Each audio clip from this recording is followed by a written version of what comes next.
I dabbed the blood from my lip with a monogrammed napkin.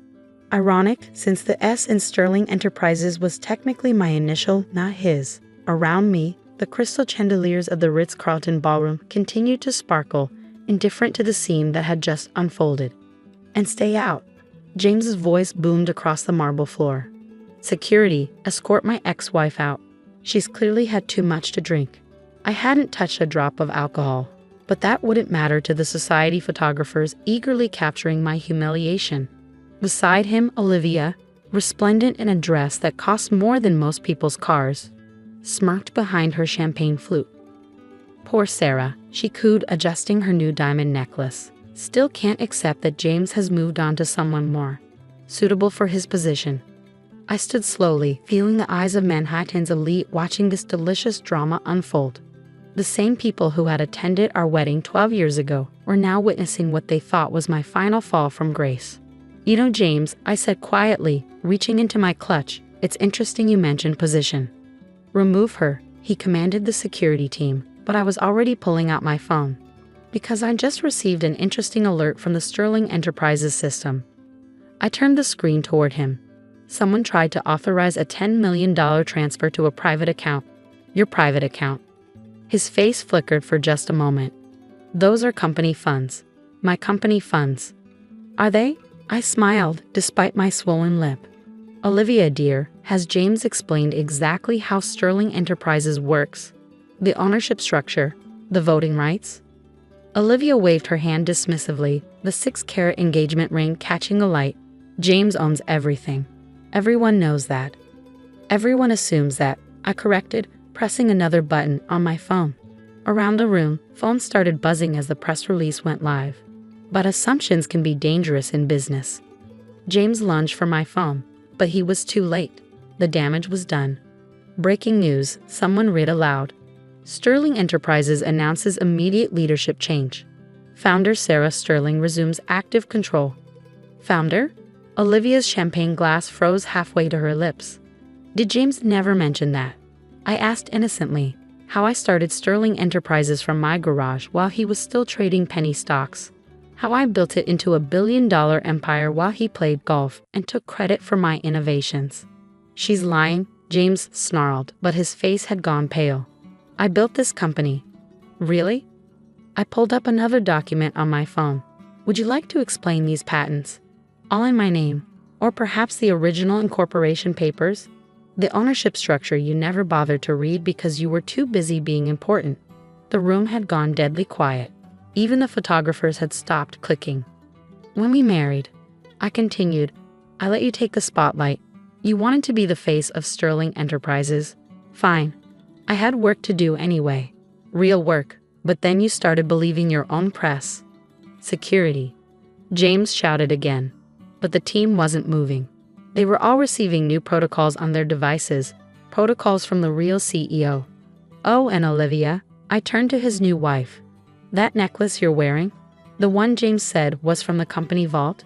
You might want to check the ownership documentation, along with everything else he's given you this past year." Olivia's hand flew to her throat. "James? What is she talking about?" "Don't listen to her," he started, but his phone was already ringing. Probably his banker, calling about those suddenly frozen accounts. "The board meeting starts in an hour," I announced to the stunned room. "I suggest everyone check their emails for the new location." "And James?" I smiled, my split lip adding emphasis to the moment. "You might want to change. The defendant's chair can be quite uncomfortable in formal wear." As I walked toward the door, no security escort needed, I heard Olivia's shrill voice. "What does she mean, defendant? James? James." The last thing I saw before the elevator doors closed was James, the great business titan, frantically trying to access bank accounts that had never really been his. 3 months after the birthday party incident, I sat in my newly redecorated office, James's hunting trophies replaced by modern art and actual business accolades, reviewing the latest quarterly reports. Our stock had surged 45% since my emergence as CEO, though I'd technically been running everything from the shadows for years. "Mom?" My son William entered, fresh from his Stanford MBA program. "You need to see Olivia's latest Instagram post." I glanced at his tablet. There was Olivia, no longer dripping in borrowed diamonds, sharing a tearful story about financial transparency in relationships and the importance of due diligence before marriage. The irony was exquisite. And here's today's entertainment. William grinned, pulling up the security feed. In the lobby, James was arguing with the receptionist, his once impeccable suit noticeably worn at the elbows. He's here for his monthly allowance meeting, my assistant confirmed. And Miss Carlton, Olivia, is waiting in the conference room. She's demanding to know why her credit cards were declined at Fashion Week. I checked my watch. Right on schedule. After the fraud investigation revealed James had been embezzling company funds to maintain his and Olivia's lifestyle, they'd been left with two choices: face criminal charges or accept a strictly controlled monthly stipend while repaying their debt to Sterling Enterprises. Send them both up, I decided. William, would you like to sit in on this month's financial review? They entered separately, James first, then Olivia, carefully avoiding eye contact with each other. Their recent divorce proceedings had become quite the tabloid sensation, especially after she discovered most of their prenup was worthless since James hadn't owned what he claimed to. Sarah, James began, then corrected himself. Ms. Sterling. About this month's allocation. Yes, I gestured to the financial reports on my screen. Is there an issue with the repayment schedule we agreed upon? The amounts are impossible, Olivia burst out. Do you know what it costs to maintain a basic standard of living in Manhattan? Actually, William interjected, we do. That's why we've provided a detailed budget breakdown, including suggestions for more affordable housing options. James fidgeted with his fraying cuff. The country club is threatening to revoke my membership. If I could just access my investment accounts. Your investment accounts? I pulled up another document. You mean the ones you funded with embezzled company money? Those accounts are part of the restitution agreement, along with the cars, the vacation homes, and yes, Olivia's infamous diamond collection. But my influencer contracts required a certain lifestyle. Olivia protested. How am I supposed to maintain my following living in a regular apartment? Perhaps, I suggested, touching my now healed lip, you could influence people about financial literacy instead, starting with not trusting men who slap their ex-wives at parties. James flushed red. That was a mistake. I was drunk, and you were threatening to expose the truth? I finished. Yes, how dare I expose who really built this empire while you were busy playing business tycoon at charity galas? My phone buzzed. Another record-breaking quarterly report. The same company James claimed would collapse without his masculine leadership was thriving under authentic direction. Here are this month's stipend details, William said, handing them each a folder. Dad, your apartment's rent has been paid directly to your landlord. Olivia, your basic living expenses have been transferred to your restricted account. Any questions? This is humiliating, Olivia muttered, staring at the modest figures. More humiliating than laughing while your husband assaulted someone? I asked quietly. More humiliating than discovering your luxury lifestyle was built on stolen money. I said I was sorry about that, she began. No, I cut her off. You posted a vague apology video that conveniently promoted your new authentic living brand. There's a difference. My assistant appeared with more documents. Ms. Sterling, the board is ready for the expansion meeting, and the financial literacy program you started for domestic violence survivors is receiving national attention. Speaking of attention, William added, Dad, the tabloids are asking for comment about your new job as a junior sales associate at the mall. Should we have PR handle that?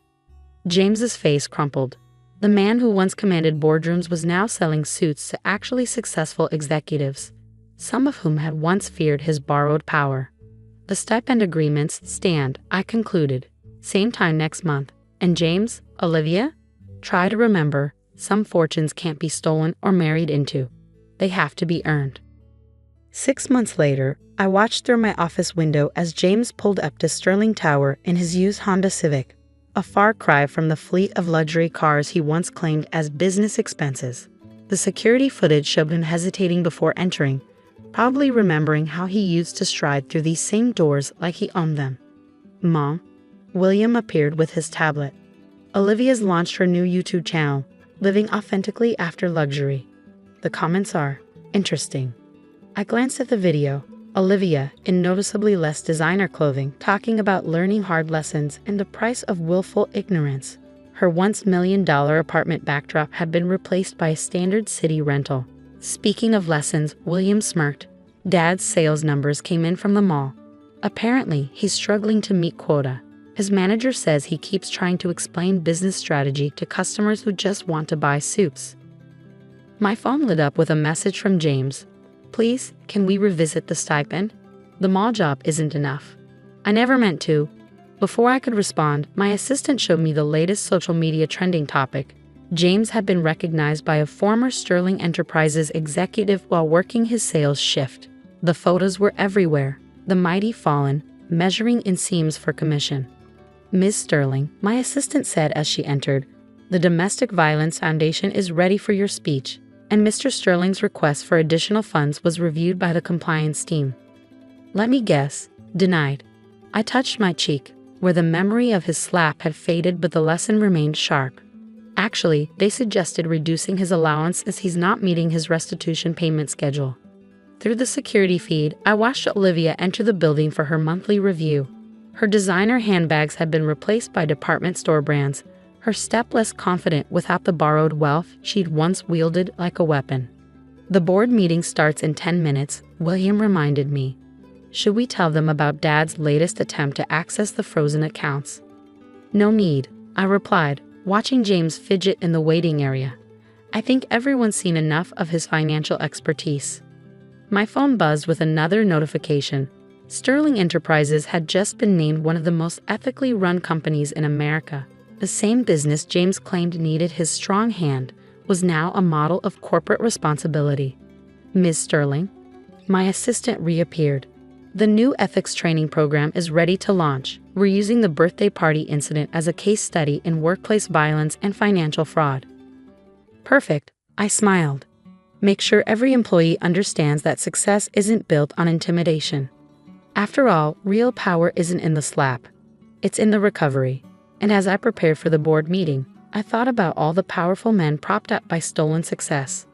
All the trophy wives flaunting borrowed wealth, all the quiet builders waiting for vindication. My phone lit up one final time, a message from Olivia. I understand now. About everything. I'm sorry I laughed that night. Good, I typed back, because respect, like wealth, has to be earned. And sometimes the best revenge isn't in the punishment. It's in the education. Even if the lessons come with a mall name tag instead of a corner office, and a bus pass instead of a chauffeur. After all, some empires can't be stolen or married into. They have to be built, one authentic moment at a time.